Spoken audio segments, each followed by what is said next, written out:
Interviewing is an important step in the job seeking process. For teachers, interviews are especially critical because the position requires strong presentation and interpersonal skills, which can be difficult to measure outside of a face to face meeting. However, even teachers who are comfortable with public speaking can find interviews stressful. Here are the top 10 most common teacher interview questions with answers. Number 1. Why do you want to be a teacher? Is the most common of all interview questions for teachers. And believe me, they've heard every generic answer in the books. Because I want to help people won't work. Find something specific that shows you're motivated like no other. Example answer.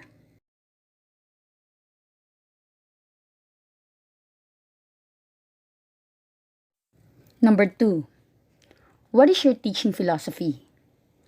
Everyone will have a unique answer to this question, as everyone's experiences with education, experience, and own personal history will determine how they've shaped their own philosophy. What drives you to teach? What is your approach to teaching? And how you run your classroom? Take time before you get into the interview to really focus on what your philosophy is and how you apply it every day. Example answer.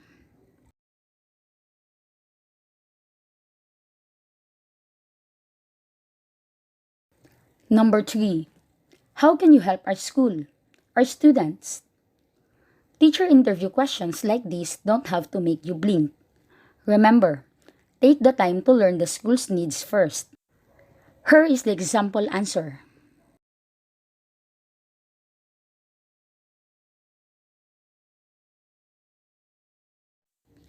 Number 4. What characteristics do students want their teachers to possess? Every teacher has a unique way of teaching, but different students thrive under different teaching styles. So it is vital that a teacher be adaptable. A good answer explains what characteristics you think are most important for a teacher to possess, how these traits benefit students, and how you cultivate those qualities in yourself. Example answer.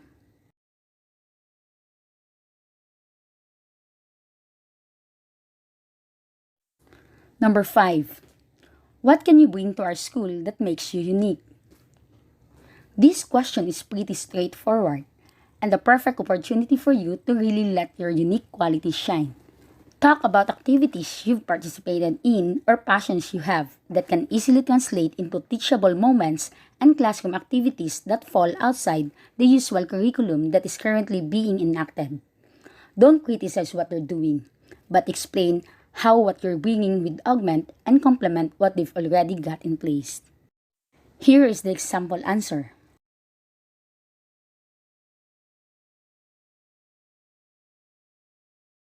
Number 6. What frustrates you the most in a classroom? This question allows your interviewers to get to know what it takes to ruffle your feathers and how you'll behave when faced with that situation. Find a situation that is fairly common for all teachers and then explain how you've dealt with that frustration. Remember, you want to focus on positive aspects of your teaching style. So if you're still frustrated with a situation and haven't figured out how to work around it yet, maybe don't use that one as your example. Here is the example answer.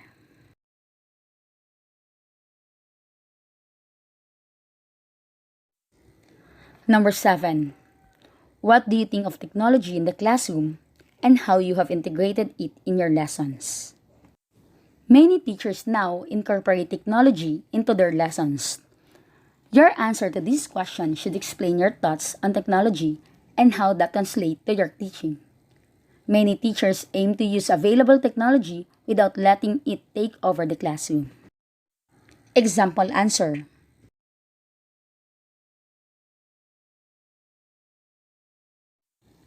Number 8. How do you interact with parents? This question is designed to assess how the candidate interacts with parents. Parents are an important part of the learning process, and teachers must have the ability to communicate with them in a positive way to help the students be successful.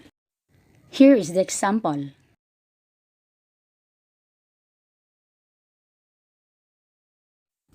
Number 9. How do you approach discipline and what role does it play in learning? Teachers routinely deal with discipline issues in the course of their daily activities.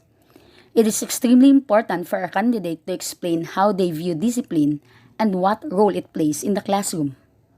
Discipline is an important part of maintaining an effective learning environment and largely depends on teaching style, age of students, and district policies. For example, answer.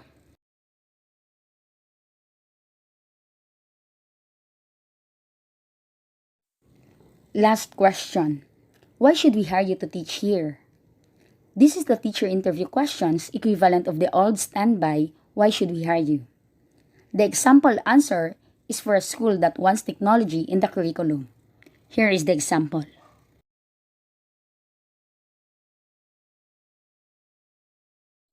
Here are other general questions possible to ask. What is your educational background?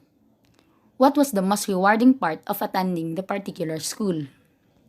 What are you currently reading for enjoyment? What do you want to be doing in 5 years? List 5 adjectives to describe yourself. What is one of your weaknesses and what are you doing to improve it? What are your interests or hobbies outside of the classroom? What teams, clubs, or extracurricular activities were you involved in while you were in school? What activities would you consider coaching or advising as part of the teaching staff? Why do you want to teach at this particular level or this particular subject? What strengths do you have that help your teaching career? What is your favorite subject to teach and why? What is your least favorite subject and how do you approach it to ensure that you teach it well? Additional questions about teaching experience and background possible to ask. What do you like most about teaching? What do you dislike most about teaching? What is your philosophy in teaching and education? Describe your teaching style. How would you organize this classroom? How do you manage your teaching duties? What is the greatest success you've had with teaching? What qualities make a great teacher? Describe your worst teaching day. What did you learn from the experience? How do you motivate your students to become active learners in your classroom? Possible in-depth questions to ask. Describe a troubling students you've taught and what you've done to get through them. Describe your professional development experience. Explain your experience with a particular teaching strategy or technology. What plans do you have to integrate technology into your classroom? What experience have you had with team teaching? Did you find it helpful? How will you approach different learning styles? How will you encourage your students to express their creativity? How will you modify your teaching to help students who are struggling with the subject or learning level? How will you support students with exceptional learning ability? How would you approach a student who refuses to participate or who misses school often? If the majority of your class failed a test, project, or assignment, what would you do? What would you like your students to take from their learning experience with you? How would you initiate and maintain communication with your students' parents? What would you do to help a student with consistent behavioral problems? What could a visitor to your class expect to see? What do you hope to learn from your mentor? How would you leverage resources in the community to enhance your teaching? Why should we choose you for this position?